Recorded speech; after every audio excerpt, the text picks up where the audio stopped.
एक छोटे से गांव में जहां चारों ओर हरियाली और शांति थी, वहां एक 10 साल का बच्चा रोहन अपनी दादी के साथ रहता था। रोहन की एक सिस्टर थी जिसका नाम था मीना।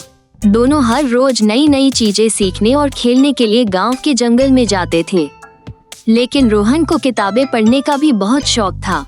एक दिन बारिश के कारण रोहन और मीना जंगल में खेलने नहीं जा सके। बोरियत से बचने के लिए रोहन ने अपनी दादी की पुरानी अलमारी खोल ली। अलमारी के एक कोने में उसे एक बहुत पुरानी धूल से ढकी किताब मिली। उस किताब के कवर पर लिखा था, जादुई किताब, अपनी दुनिया खुद बनाओ। रोहन ने मीना को बुलाया और दोनों ने किताब को खोला।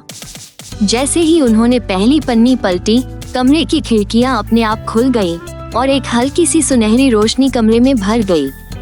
किताब के अंदर लिखा था, जो सपना देखोगे वही हकीकत बन जाएगा। मीना ने उत्साह में कहा, चलो कुछ मजेदार बनाते हैं।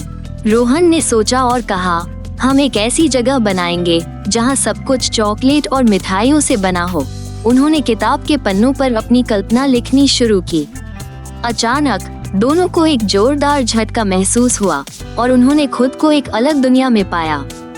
वहाँ हर चीज चॉकलेट की थी, पेड़, घर, यहाँ तक कि जमीन भी। दोनों ने खूब मजे किए। रोहन ने चॉकलेट नदी से पानी पिया और मीना ने चॉकलेट के पेड़ से लटकते मिठाई के फल खाए। लेकिन फिर उन्होंने देखा कि चॉकलेट का ये जादुई संसार धीरे धीरे पिघल रहा है। मीना ने घबराकर पूछा, शायद किताब में कुछ और लिखना होगा। रोहन ने सुझाव दिया।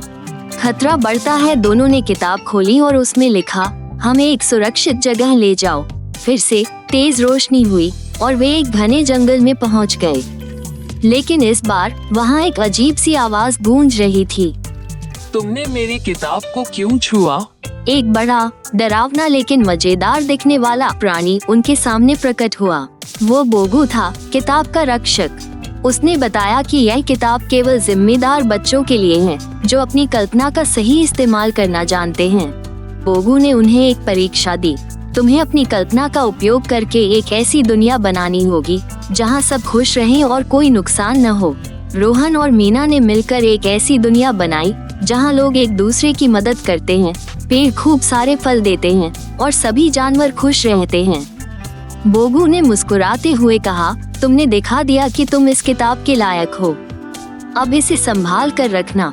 जैसे ही उन्होंने किताब बंद की, वे अपने कमरे में वापस आ गए। दादी मुस्कुराती हुई दरवाजे पर खड़ी थी। तुम दोनों ने सही किया, दादी ने कहा। ये किताब हमारे परिवार की धरोहर है। इसे सिर्फ वही खोल सकता है जो सच्चा दिल रखता हो।